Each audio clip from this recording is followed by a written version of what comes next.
శ్రీ గురుభ్యో నమః. నమ శివాయ చ నమ శివాయ. సత్సంగ పరివారానికి సాదరాహ్వానం. జగద్గురువులు శ్రీ శ్రీ ఆదిశంకరాచార్య విరచిత శివానంద లహరి స్తోత్రంలోని 4వ శ్లోకాన్ని సూక్ష్మంగా తెలుసుకునే ప్రయత్నం చేద్దాం. గం గణపతియే నమః. సహస్రం వర్తంతే జగతి విబుధా క్షుద్ర ఫలదా నమన్యే స్వప్నే వా తదనుసరణం తత్కృత ఫలం హరిబ్రహ్మాదీనాం అపి నికట భాజామసులభం చరం యాచే శంభో శివ తవ పదాంభోజ భజనం. నమ శివాయ చ నమ శివాయ. దేవతా శ్రేష్ఠుడు శివులు వారిని గుర్తించి తత్పాదార వింద భజనను గ్రహింపమని ఆచార్య వారు వేడుకొంచున్నారు. జగతి లోకమందు క్షుద్ర ఫలద, క్షుద్ర అనగా తుచ్చమైన ఫలద, ఫలదాహ అనగా ఫలమును ఇచ్చడు, విబుధాహ దేవతలు సహస్రం వేలకు వేలు వర్తంతే ఉండుచున్నారు. అహం నేను స్వప్నేవా కలయందైనను తదనుసరణం తత్ ఆ దేవత యొక్క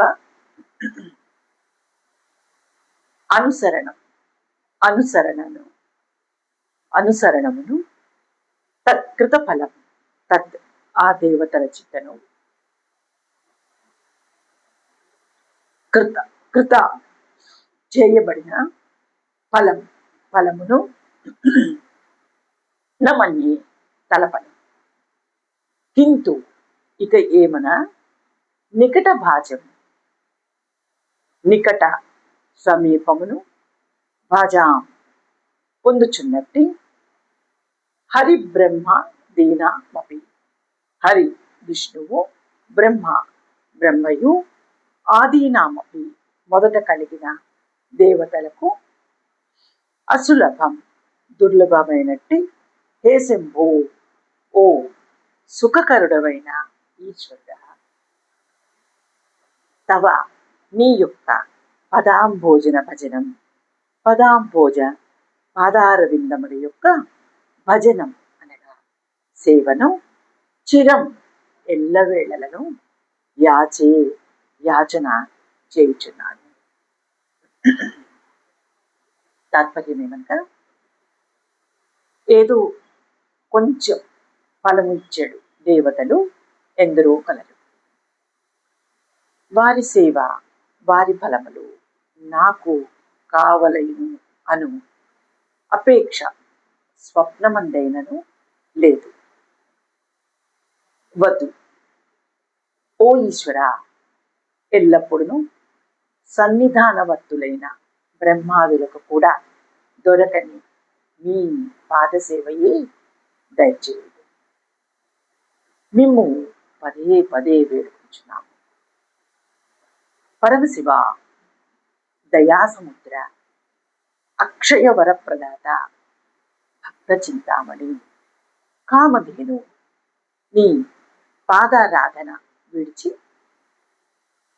అల్పఫలాలిచ్చే క్షుద్ర దేవతల పాదాలు పట్టి అర్థించలేను. భ్రమలో పడి మణులను వీడి గాజు పెంకుల వెంట పరిగెత్తలేను. పాలిచ్చే కామధేనువును కాదని పాలు ఇవ్వని గొడ్డు ఆవు వెంట కుండగొని పోలేను. హరిబ్రహ్మాదులకి లభ్యములు కాని నీ పవిత్ర పాదపద్మాలను నా హృదయ చక్రంలో నిలుపుకొని నిత్యం ధ్యానం చేసుకుంటాను. మహాదేవ, నన్ను దయచూడు.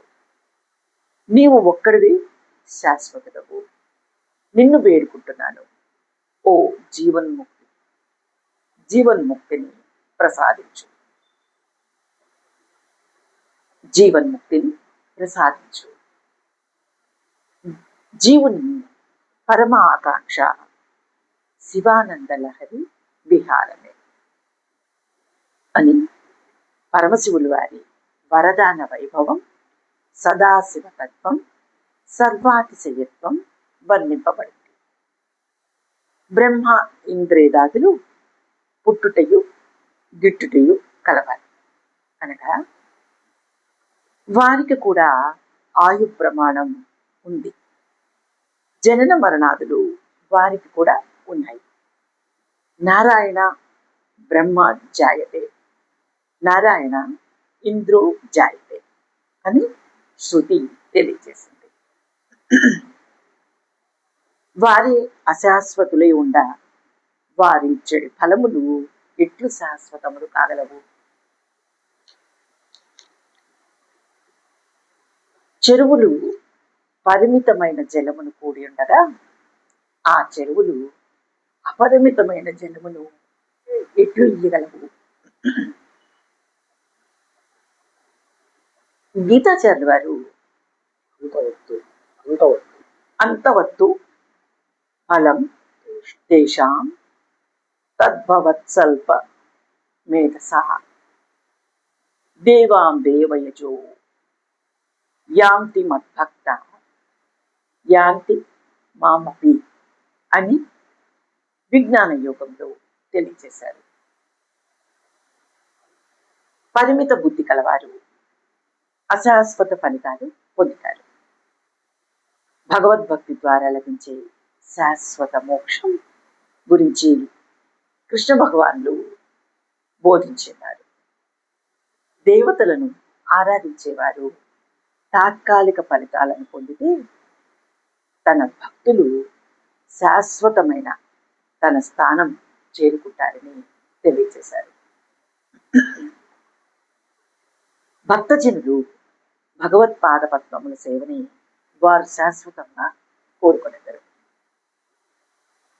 త్యాగరాజ స్వామి వారు తమ కీర్తన ద్వారా గంధము పుయ్యేరుగా అని మరియు నిధి చాలా సుఖమా, రాముని సన్నిధి చాలా సుఖమా అని కీర్తించారు.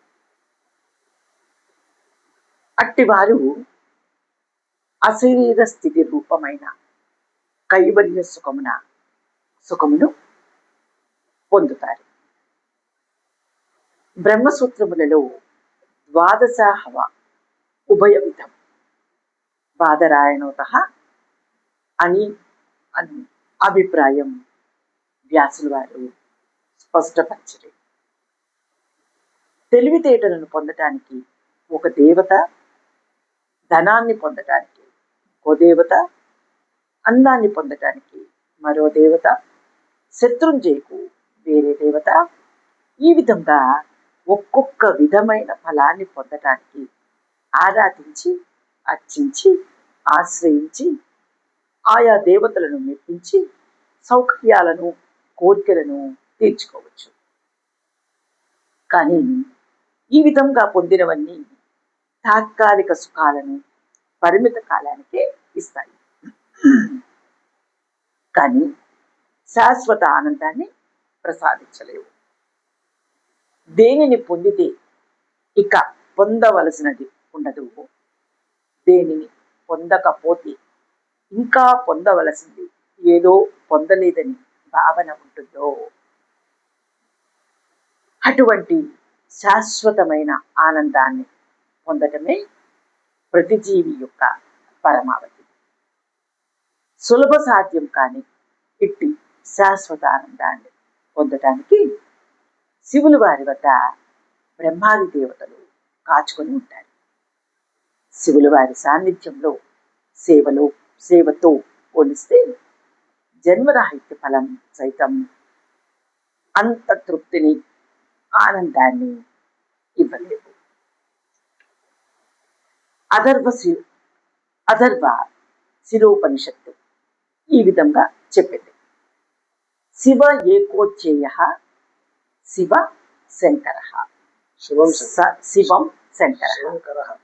మరలా శివ ఏకోచ్చేయ శివం కర సర్వమాన్య పరిత్యజ్య.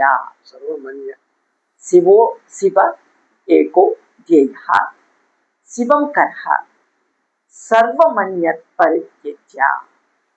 వాగర్ధ వివ సంవృత్తో వాగర్ధ ప్రతిపత్తయే జగతః పితరం వందే పార్వతీ పరమేశ్వరౌ యదక్షరపదభ్రష్టం మాత్రాహీనం తు యద్భవేత్ తత్సర్వం క్షమ్యతాం దేవనారాయణ నమోస్తుతే కాయేన వాచా మనసేంద్రియైర్వా బుద్ధ్యాత్మా వాక్ ప్రకృతే స్వభావాత్ కరోమి యజ్జత్ సకలం పరస్మై నారాయణాయేతి సమర్పయామి. ఓం తత్సత్ బ్రహ్మార్పణమస్తు.